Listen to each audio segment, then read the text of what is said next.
வணக்கம். இது வந்து நாச்சியார் கோயில் பக்கத்தில திருச்சேரை அந்த கிராமத்தில நம்ம போட்டு குடுத்துருக்குற ஒரு 3 ஹெச்பி சோலார் பம்பு. இந்த போர் வந்து 4 இன்ச்சு போரு தான். அப்போ இந்த 4 இன்ச்சு, 5 இன்ச்சு போர் இருக்கும்போது, இதில வந்து நம்ம சாதாரணமா எல்லா இடங்கள்லயும் போடக்கூடிய 6 இன்ச்சு பம்பு வந்து போட முடியாது. அப்போ அது வந்து V6 மாடல்னு சொல்லுவாங்க. இது வந்து 4 இன்ச்சு பம்பு தனியா இதுக்குன்னே வாங்கணும். நார்மலா இந்த 4 இன்ச் பம்புனாலே 3 ஹெச்பி, 5 ஹெச்பி இதெல்லாம் ரொம்ப ஆழமான போருக்கு போடக்கூடிய அந்த மாரி தான் இது கிடைக்கும். குறைஞ்சபட்சம் மினிமமா ஒரு 6 ஸ்டேஜ்லேருந்து தான் இந்த மாரி பம்பு கிடைக்கும். இதே 2 ஹெச்பி, 1 ஹெச்பி அப்படின்னா ஒரு 40 அடி, 50 அடி, 100 அடி போடக்கூடிய பம்பு கிடைக்கும். இதுக்குன்னே நம்ம வந்து இந்த 3 ஹெச்பி பம்பை வந்து 2 இன்ச்சு டெலிவரியில் நம்ம தயார் பண்ணணும். அப்படி தயார் பண்ணியிருக்கும்போது இந்த 5 இன்ச்சு, 4 இன்ச்சு போருக்குள்ளே போகும். கொஞ்சமான நிலப்பரப்பு தான். ஒரு ஏக்கருக்குள்ளே நம்ம சாகுபடி பண்ணணும். அதனால் மொத்த போரோட ஆழமே 74 அடி. அந்த 74 அடியில் நம்ம போர் போட்டு அதில் வந்து இந்த பம்பு போட்டு கொடுக்கும்போது 2 இன்ச்சு ஃபுல் டெலிவரி கிடைக்கிது. ஒரு 180லேருந்து 200 லிட்டர் ஒரு நிமிஷத்துக்கு கிடைக்கும். இப்போ 10 நிமிஷத்தில் 1800 லிட்டர் அந்த மாதிரி ஒரு மணி நேரத்துக்கு ஒரு 10,000 லிட்டர் கிடைக்கும் உங்களுக்கு.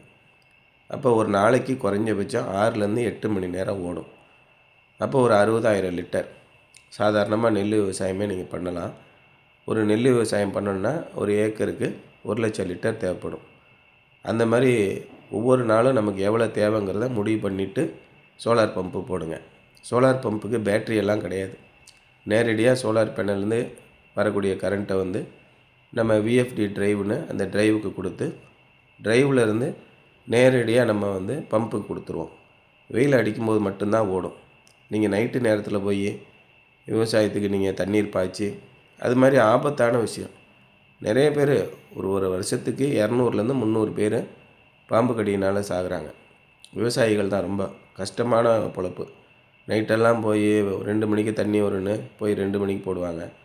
அது மாதிரி சாயங்காலம் 6 to 12 கரண்ட்டை கட் பண்ணிட்டாங்கன்னா 12 மணிக்கு போய் தண்ணி போட வேண்டிய அவசியம் இருக்கும். கரண்ட்டு மோட்டார் வச்சுருக்கிறவங்க, ஆயில் இன்ஜின் வச்சுருக்கிறவங்க காலையிலேயே டீசலை சுமந்துட்டு போய் ஆயில் இன்ஜினுக்கு ஊற்றி அதை ஸ்டார்ட் பண்ணுறது கஷ்டமான விஷயம். ஆண்கள் தான் ஸ்டார்ட் பண்ண முடியும், பெண்கள் ஸ்டார்ட் பண்ண முடியாது. இதெல்லாம் கம்பேர் பண்ணும்போது இந்த சோலார் பம்பு குறைஞ்சபட்சம் மழை ரொம்ப அடித்து ஊற்றுனா கூட 4 மணி நேரம் ஓடிடும். காலையில் 10 மணிலேருந்து 2 மணி வரைக்கும் ஓடிடும். நல்ல நார்மலான வெயில் காலங்களில் 8 மணி நேரத்துலேருந்து 10 மணி நேரம் பம்பு ஓடும். இதில் குறிப்பிடத்தக்க அளவில் 6 மணி நேரம் முழு வேகத்தில் ஓடும். ஏன்னா வெயில் நமக்கு இலவசமாக கிடைக்கிது. பம்போட விலையும் இப்போ நல்லா குறைஞ்சிருச்சு. இப்போ 3 ஹெச்பி போடுறீங்கன்னா பம்பு, பைப்பு, வயரு, கயிறு எல்லாம் சேர்த்து 2 லட்சத்துக்கு உள்ளேயே போட்டுடலாம். ஆரம்பத்துலலாம் 3 லட்சம், 3,50,000 லட்சம் அப்படி வந்துச்சு. 5 ஹெச்பி 5 லட்சம் வந்துச்சு. இப்போ விலை ரொம்ப குறைஞ்சி வந்துடுச்சு. அதனால் 1,80,000லேருந்து 2 லட்சத்துக்குள்ளே போட்டுடலாம். போரோட ஆழத்தை பொறுத்து 200 அடி போர் அப்படின்னா பைப்பு, வயரு, கயிறு அதோட மோட்டார்லாம் கூடுதல் விலை வரும். சோலார் பேனலும் டிரைவும் ஸ்ட்ரக்சரும் ஒன்று தான். அந்த மாதிரி நீங்கள் பார்க்கும்போது ஒரு 2 லட்ச ரூபா நீங்கள் கணக்கு வச்சுக்கோங்க. சோலார் பம்பு போட்டிங்கன்னா நல்லா தரமாக ஓடும். இந்த சோலார் பேனல் 2 பக்கமும் கரண்ட்டு தயாரிக்கக்கூடியது. அதனால் கீழேயும் கொஞ்சம் நல்லா வெண்மையான தரையாக இருந்துச்சுன்னா கீழே இருக்க ப்ரொடக்ஷனும் உங்களுக்கு சேர்ந்து வரும். அந்த மாதிரி இருக்கும்போது ஒரு மாதத்துக்கு ஒருக்க மட்டும் மழை பெய்யலைன்னா மட்டும் கழுவுங்க. மழை பெஞ்சிருச்சுங்க அப்படின்னா அதுலேருந்து 30 நாள் நீங்கள் கழுவ வேண்டாம். அது மாதிரி ஒரு கணக்கு வச்சுக்கோங்க. அப்போ பராமரிப்பு பார்த்திங்கன்னா ரொம்ப குறைஞ்சிரும். குறிப்பாக நீங்கள் August, September, October, November, December, ஜனவரி இந்த 6 மாதத்துக்கும் எப்படியாவது 30 நாளைக்கு ஒருக்க ஒரு மழை பெஞ்சிருது, ஒரு தூறல் போட்டுருது, ஏதோ நடந்துருது, பேனல் க்ளீன் ஆகிடும்.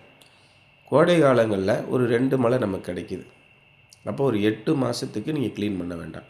ஒரு 4 மாதம் மட்டும் நல்லா க்ளீன் பண்ணி விட்ருங்க. நீங்கள் சாதாரணமாக தென்னை விளக்கமாறு வச்சு கூட நீங்கள் க்ளீன் பண்ணலாம். ப்ரெஷ்ஷை வச்சு க்ளீன் பண்ணலாம். தண்ணியை ஊற்றி நல்லா தேய்ச்சி க்ளீன் பண்ணி விட்ருங்க. இல்லை கார் வாஷ் வச்சுருக்கிறவங்க கார் வாஷை வச்சு வீடுகளுக்கு க்ளீன் பண்ணலாம். விவசாய நிலத்துக்கு நல்லா தண்ணியை ஊற்றி ப்ரெஷ்ஷை வச்சு தேய்ச்சி விட்ருங்க. வருஷத்துக்கே 4 முறை இல்லைன்னா 5 முறை தான் நீங்கள் க்ளீன் பண்ண போகிறீங்க. அந்த மாதிரி க்ளீன் பண்ணாமல் இருந்தால் தான் பேனல் வீணாக போயிடும். க்ளீன் பண்ணிட்டீங்கன்னா ஒரு 20 வருஷம் குறைஞ்சபட்சம் ஓடும். இன்றைக்கி போடுற முதலீடு 20 வருஷத்துக்கு பிரச்சனை இல்லை. டீசல் கணக்கெல்லாம் கணக்கு வச்சு பார்த்திங்கன்னா ரொம்ப ரொம்ப லாபமானது. இலவச மின்சாரம் கிடைக்கிது, தட்கால் முறையில் கிடைக்கிது அப்படின்னா நீங்கள் அதுக்கு போயிடுங்க. அதுக்கு இதுக்கும் ஒத்து வராது. இலவச மின்சாரம் கிடைக்கல, ஆற்று ஓரங்களில் இருக்கேன், தக்கால் முறையில் கிடைக்கல, நான் கமர்ஷியலில் போட்டிருக்கேன், உடனடியாக நீங்கள் சோலாருக்கு மாறிடுங்க. டீசல் போட்டிருக்கேன், உடனடியாக சோலாருக்கு மாறிடுங்க. ரொம்ப ரொம்ப லாபகரமானது. ஒரு வருஷம் டீசலுக்கு செலவு பண்ணுற காசை கணக்கு பண்ணிங்கன்னா 1,50,000 வந்துடும். அதுக்கு நீங்கள் சோலாரில் போடலாம். ஒரு 1.80 2க்குள்ளே சோலார் போட்டு முடிச்சிடலாம். நல்லா ஓடிக்கிட்டே இருக்கும்.